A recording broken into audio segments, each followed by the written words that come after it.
Everyone, आज हम पढ़ेंगे क्लास 8th हिंदी एनसीईआरटी की बुक का लेसन नंबर 12 जो कि है सुदामा चरित। इसकी रचना नरोत्तम दास जी के द्वारा की गई है। ये जो काव्यांश है उसमें उस घटना का बखान है जिस समय भगवान श्री कृष्ण के मित्र सुदामा बहुत ही गरीबी में अपने दिनों को व्यतीत कर रहे होते हैं। एक दिन जब उनकी पत्नी को इस बात का पता चलता है कि भगवान श्री कृष्ण जैसे उनके पति के मित्र थे तो वो बार बार अपने पति को भगवान श्री कृष्ण के धाम जाने के लिए कहती हैं। वो कहती हैं कि जो दीनों के सहायक हैं वो अवश्य ही आपकी मदद करेंगे, सहायता करेंगे, आप उनके पास जाइए। सुदामा पहले तो अपनी पत्नी की बात को नहीं मानते हैं, लेकिन जब वो बार बार कहती हैं तो वो तैयार हो जाते हैं भगवान श्री कृष्ण के धाम जाने के लिए। और वहीं से इस काव्यांश की शुरुआत होती है। शीस पगान झगा तन में प्रभु जाने को आही बसे कही ग्रामा, धोती फटी सी लटी दुपटी अरुपाय उपानहु को नहीं सामा। द्वारि खड़ो द्विज दुर्बल एक रह्यो चकिसो वसुधा अभिरामा, पूछत दीन दयाल को धाम बतावत आपनो नाम सुदामा। सुदामा भगवान श्री कृष्ण के धाम पहुंच जाते हैं। वहां उनके महल के बाहर द्वारपाल खड़े होते हैं। वो भगवान के द्वारपालों से भगवान के धाम के बारे में पूछते हैं और अपना नाम सुदामा बताते हैं। द्वारपाल इस बात का संदेश पहुंचाने के लिए भगवान श्री कृष्ण के पास में जाते हैं और कहते हैं, हे भगवान, हे प्रभु, ऐसा व्यक्ति बाहर खड़ा है शीस पगान झगा तन पे, जिसके सिर पर न तो पगा है अर्थात पगड़ी है, न झगा अर्थात झबला है उसके शरीर में। जाने को आही बसे के ही ग्रामा, पता नहीं कौन से गांव से वो आया है। उसकी धोती फटी हुई सी है, बहुत ही दुपट्टी छोटी सी धोती है और वो भी बहुत ही फटी हुई है। और उपाय उपान को नहीं सामा, उसके पैरों में भी कुछ भी नहीं पहने हुए हैं। द्वारि खड़ो द्विज दुर्बल एक रह्यो चकिसो वसुधा अभिरामा, वो इस वसुधा को चकित होकर देख रहा है। बाहर द्वार पर खड़ो द्विज अर्थात ब्राह्मण, दुर्बल अर्थात कमजोर, एक कमजोर गरीब ब्राह्मण खड़ा है जो बहुत ही चकित होकर इस वसुधा को देख रहा है। पूछत दीन दयाल को धाम, वो भगवान श्री कृष्ण के धाम अर्थात महल के बारे में पूछ रहा है। बतावत आपनो नाम सुदामा, वो गरीब ब्राह्मण अपना नाम सुदामा बता रहा है और बहुत ही चकित होकर इस भवन को, इस जगह को वो देख रहा है। भगवान श्री कृष्ण जैसे ही द्वारपालों के मुंह से सुनते हैं सुदामा नाम, वो अपने आसन से खड़े हो जाते हैं और दौड़कर स्वयं बाहर आ जाते हैं। अपने मित्र को गले लगाते हैं, उसको ससम्मान अंदर लेके जाते हैं सुदामा को। और भगवान श्री कृष्ण उसकी स्थिति के बारे में देखते हैं, उसकी स्थिति को देखते हैं। ऐसे बेहाल बिवाइन सो पग कंटक जाल लगे पुनि जोए, हाय महादुख पायो सखा तुम आए इतेन किते दिन खोए। देख सुदामा की दीन दशा करुणा करके करुणा निधि रोए, पानी परात को हाथ छुयो नहीं नैनन के जल सो पग धोए। ऐसे बेहाल बिवाइन सो पग कंटक जाल लगे पुनि जोए, पुनि अर्थात बार बार भगवान श्री कृष्ण सुदामा के पैरों को देखते हैं जो कांटों के जैसे कोई जाल हो, उस जाल की तरह सुदामा के पैरों में कांटे चुभे हुए हैं। और बिवाइन यानी कि उनकी एड़ियाँ जो हैं वो बहुत ही बेहाल हैं, बहुत ज़्यादा फटी हुई हैं। पैरों की स्थिति सुदामा के बहुत ज़्यादा दयनीय हैं, खराब हैं। हाय महादुख पायो सखा तुम आए इतेन किते दिन खोए, हे सखा तुम इतने दिन तक नहीं आए, तुम कहाँ थे, तुमने कहाँ इतने दिन व्यतीत किए। खोए अर्थात व्यतीत करना, तुमने इतने दिन कहाँ बिताए, तुम क्यों नहीं आए मेरे पास में। देखी सुदामा की दीन दशा, सुदामा की दीन दशा को देख के, गरीब अवस्था को देख के करुणा करके करुणा निधि रोए। भगवान जो करुणा निधि हैं, दया के सागर हैं, दया के खजाने हैं, वो दया करके सुदामा के ऊपर दया करके भगवान के आँखों से आंसू प्रवाहित होने लगे।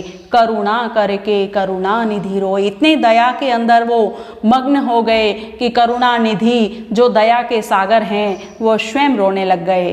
पानी परात को हाथ छुयो नहीं, नैनन के जल सो पग धोए।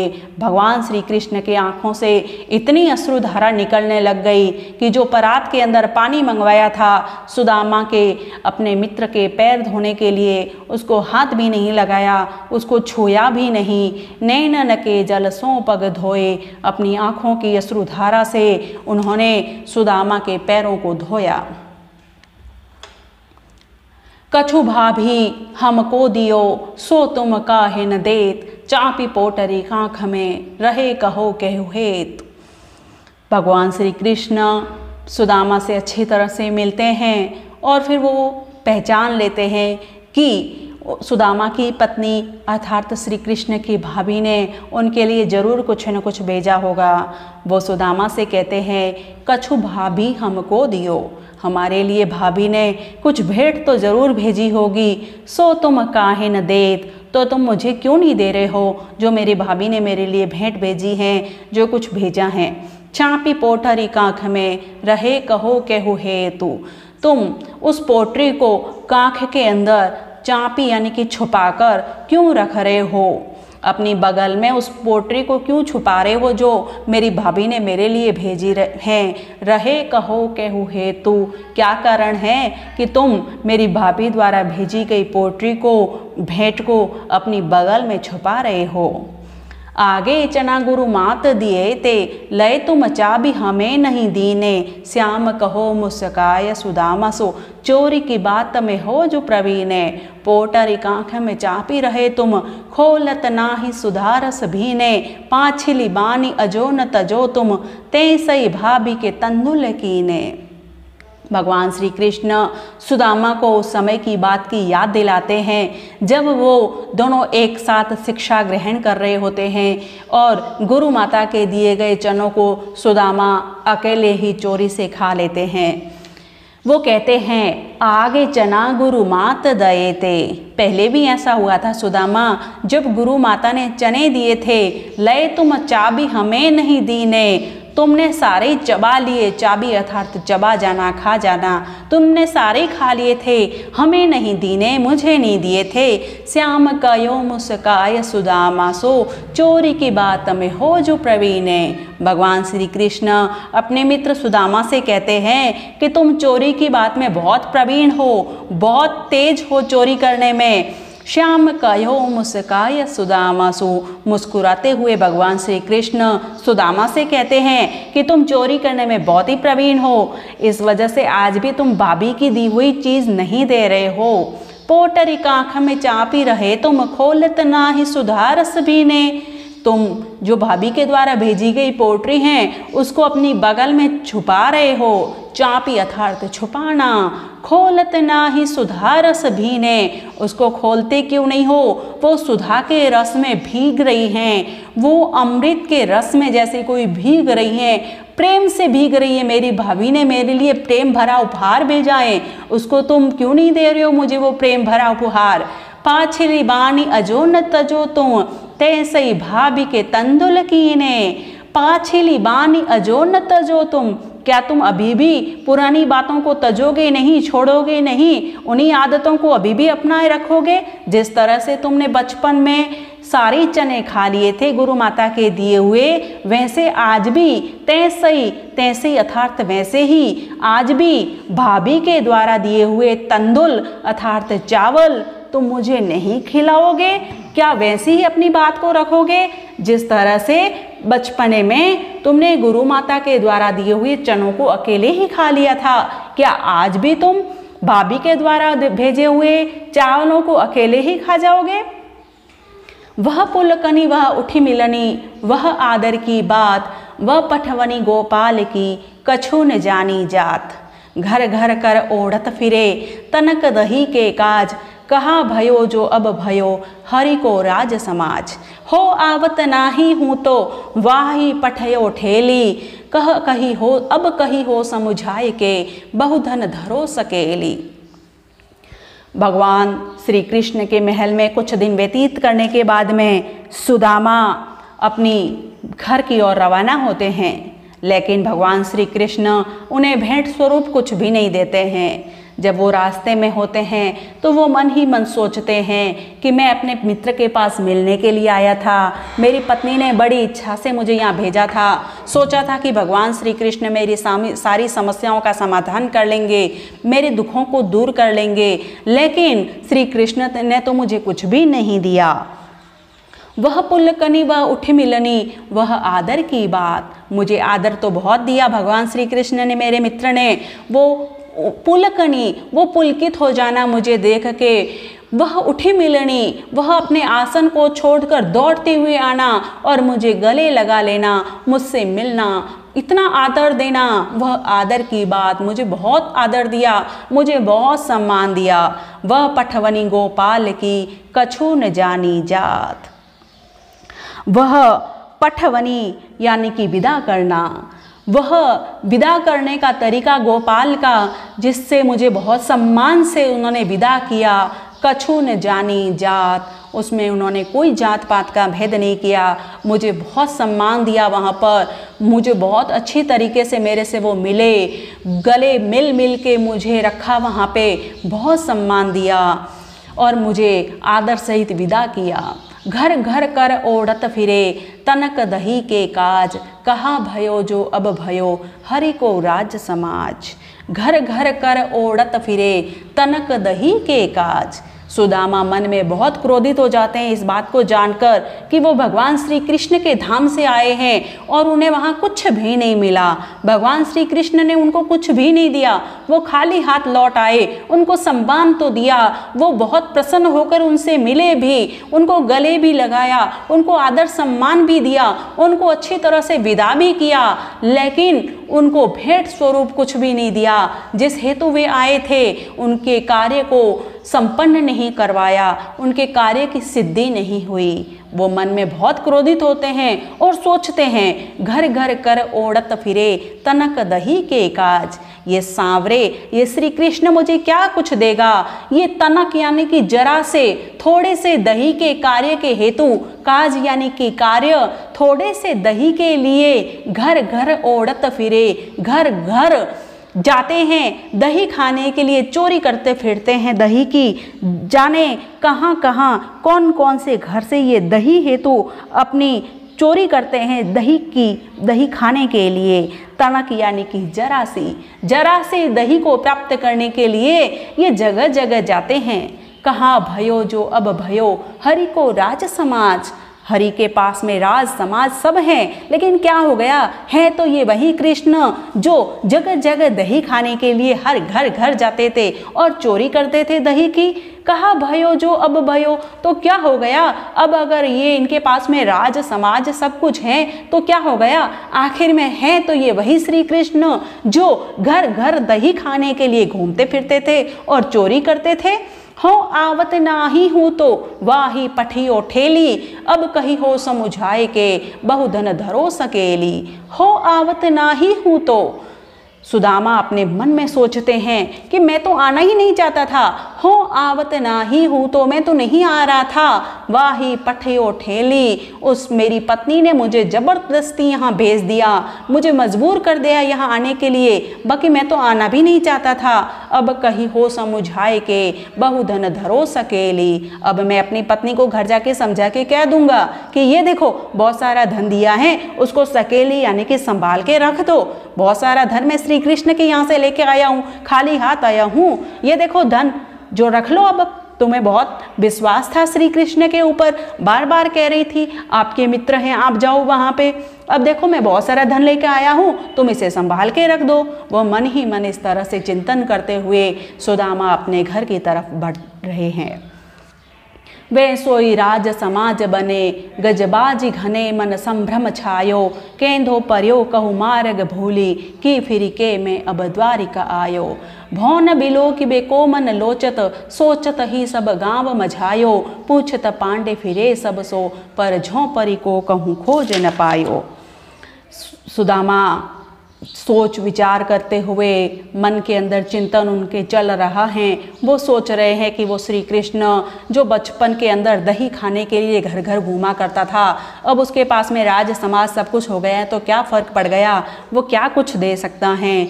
मन में बहुत ही दुखी होते हुए अपने गांव लौट आए हैं। जब वो गांव लौटते हैं तो वो देखते हैं वे सोई राज समाज बने, गजबाजी घने मन संभ्रम छायो। भगवान श्री कृष्ण के धाम में वो गए थे, वैसा ही राज समाज यहाँ पर बन गया है। गज यानी हाथी, बाजी घने मन संभ्रम छायो। उनके मन में भ्रम छा गया कि ये सब क्या है, यहाँ तो हाथी घोड़े हैं, घने यानी कि बहुत सारे हैं। उनके मन के अंदर भ्रम आ जाता है कि ये क्या है। कैन तो पर्यो कहूँ मार्ग भूली, के फिरी के मैं अब द्वारिका आयो।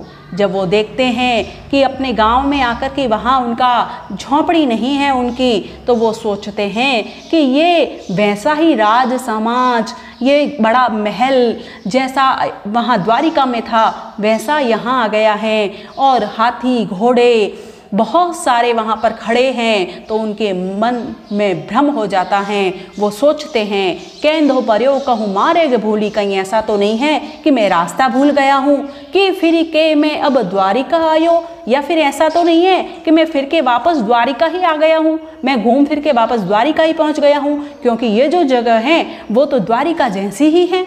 भौन बिलो की बिको मन लोचत, सोचत ही सब गांव मझायो, पूछत पांडे फिरे सब सो, पर झोंपरी को कहूँ खोज न पायो। सुदामा बहुत से हाथी घोड़े और चारों ओर द्वारिका जैसा वैभव देखकर उनके मन में संदेह उत्पन्न हो गया कि कहीं वे वापस भटक कर द्वारिका ही तो नहीं पहुंच गए हैं। यही सोचते हुए वह पूरे गांव में अपनी झोंपड़ी की खोज करते रहे, किंतु उन्हें कहीं भी अपनी झोंपड़ी नहीं मिली। भौन बिलो के बुको मन लोचत, सोचत ही सब गांव मझायो। उन्होंने पूरा गांव खोज लिया कि आखिर में उनकी झोंपड़ी कहाँ गई। पूछत पांडे फिरे सब सो। वह सुदामा पंडित सबसे पूछता हुआ फिर रहा है, पर झोंपड़ी को कहूँ खोज न पायो। वो अपनी झोंपड़ी को कहीं खोज नहीं पा रहे हैं। उन्हें तो वहाँ द्वारिका जैसा ही सब राजमहल दिखाई दे रहे, हाथी घोड़े जो बहुत सारी संख्या के अंदर हैं वहाँ दिखाई दे रहे हैं। उन्हें अपनी झोंपड़ी कहीं नज़र नहीं आ रही हैं। के वह टूटी सी छानी हती कह कंचन के अब धाम सुहावत, के पग में पनहीन हती कह ले गजराज ढाड़े महावत। भूमि कठोर पे रात कटे कह कोमल सहज पे नींद न आवत, के जुरतो नहीं कौंद सवा प्रभु के परताप में दाख न भावत। वो मन के अंदर सोचते हैं कि वह टूटी सी छानी हती कह कंचन के अब धाम सुहावत। जहाँ अब सोने के महल हो गए हैं, जहाँ सोने के महल खड़े हैं, वहाँ पहले छानी अर्थात छप्पर था, कोई टूटी सी झोंपड़ी थी, कोई टूटा सा छप्पर था। के पग में पनहीन हती, मेरे पैरों में पहनने को चप्पल नहीं थे, पन ही नहीं थी। कहाँ ले गजराज ढाड़े महावत, और कहाँ ये गजराज को लेके महावत खड़े हैं। जो गजराज को चलाने वाले हैं महावत, ये महावत कहाँ खड़े हैं। जहाँ पहले पहनने को पैरों में जूता नहीं था, चप्पल नहीं था, वहाँ ढाड़े अर्थात खड़े हैं। गजराज हाथियों को लेके, गजराज को लेके महावत खड़े हैं। भूमि कठोर पे रात कटे कह कोमल सहज पे नींद न आवत। सुदामा मन के अंदर सोचते हैं कि भूमि कठोर पे रात कटे, हम पहले भूमि पे ही सोते थे, जो बहुत ही कठोर भूमि थी उस पे हमारी रात कटती थी। कहाँ कोमल सेज पे नींद न आवत, अब बहुत ही कोमल सेज हैं जो बहुत ही मुलायम हैं, ऐसी सेज पे, ऐसे बिस्तरों पे अब तो नींद भी नहीं आती हैं। के जुरतो नहीं को दो सवा, प्रभु के परतापते दाखन भावत। सुदामा मन के अंदर सोचते हैं कि के जुरतो नहीं को दो सवा, जहाँ कोदो सवा यानी कि मोटा अनाज भी जहाँ नहीं मिलता था, प्राप्त नहीं होता था, के जुरतो नहीं कोदो सवा, जहाँ मोटा अनाज भी नहीं मिलता था, खाने के लिए भूखे मरना पड़ता था। प्रभु के परताप ते दाख न भावत, अब प्रभु के प्रताप से, भगवान श्री कृष्ण के प्रताप से अब दाख, अब अंगूर भी नहीं भाते हैं, फल भी हमें अच्छे नहीं लग रहे हैं। ये सब भगवान श्री कृष्ण का प्रताप है। वो मन वहाँ आकर ये सब सोचते हैं। धन्यवाद।